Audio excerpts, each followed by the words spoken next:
Hi, sweetie pie. A few more poems from this splendid book that we just found. Another poetry book, The Book, The Golden Books Family Treasury of Poetry.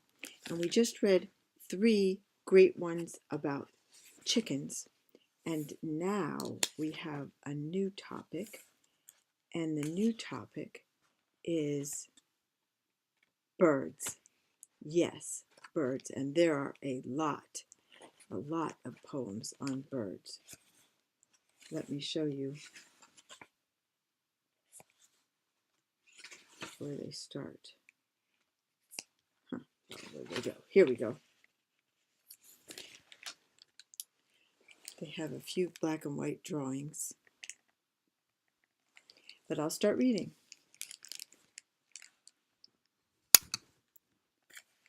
First it says, poets have celebrated birds more often than any other of God's creatures. This is natural enough. Birds are known for their songs, and so are poets. Birds are winged symbols of flight and freedom, and poets, speaking for most men and women, have always sought liberty and have longed to leave the everyday world to soar into limitless space. The following poems bring together birds of many a feather, from the mighty eagle to the homely hen, from the common crow to the ruby-throated hummingbird and the flame-tipped oriole. The first one is the eagle. He clasps the crag with crooked hands. Close to the sun in lonely lands, ringed with the azure world he stands. The wrinkled sea beneath him crawls, he watches from his mountain walls, and like a thunderbolt he falls. That poem is by Alfred Lord Tennyson.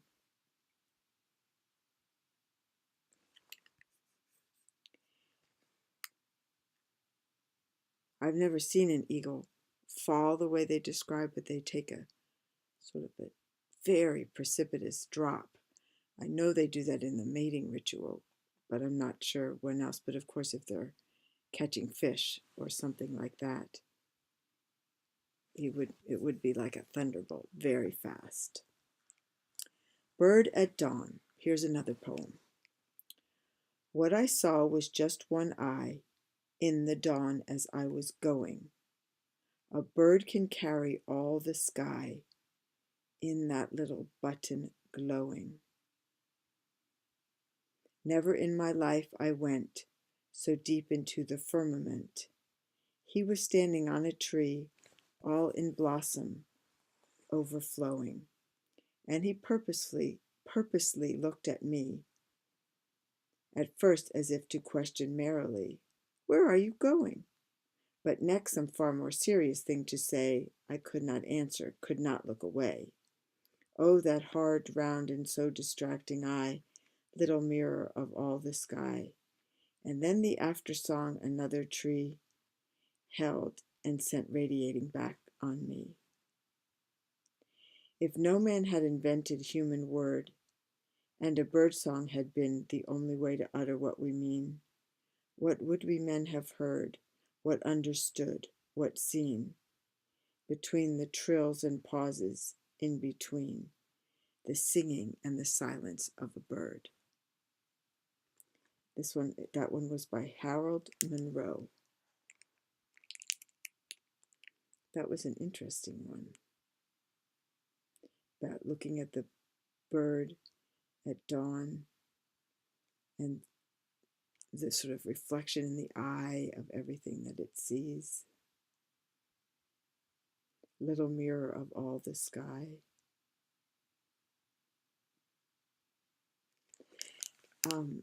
Let me see. Let me read. Let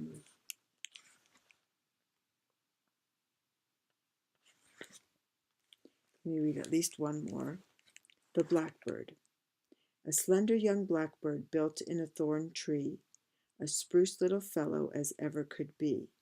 His bill was so yellow, his feathers so black, so long was his tail, and so glossy his back, that good Mrs. Bee, who sat hatching her eggs, and only just left them to stretch her poor legs, and pick for a minute the worm she preferred, thought there never was seen such a beautiful bird. And such a kind husband, how early and late he would sit at the top of the old garden gate, and sing just as merry as if it were June, being ne'er out of patience or temper or tune. So unlike those rooks, dear, from morning till night, they seem to do nothing but quarrel and fight, and wrangle and jangle and plunder, while we sit honest and safe in our pretty thorn tree. Oh, dear Mrs. Blackbird, in turn warbled he, how happy we are in our humble thorn tree, how gaily we live, living honest and poor, how sweet are the May blossoms over our door. And then our dear children, the mother replied, and she nestled them close to her warm feathered side, and with a soft twitter of drowsy content, in the quiet May moonlight, to sleep they all went. That poem was called The Blackbird, and it was by Dinah Mulock Craik. And the last one for this segment is called Oriole. How falls it, I'm going to start over. How falls it, Oriole, thou hast come to fly in tropic splendor through our northern sky? At some glad moment was its nature's choice to dower a scrap of sunset with a voice? Or did some orange tulip flaked with black in some forgotten garden ages back, yearning toward heaven until its wish was heard, desire unspeakably to be a bird? Oh, I like that one. I'm going to read that again. Oriole. How falls it, Oriole, thou hast come to fly in tropic splendor through our northern sky?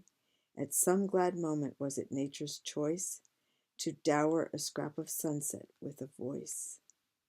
Or did some orange tulip flaked with black in some forgotten garden ages back, yearning toward heaven until its wish was heard, desire unspeakably to be a bird?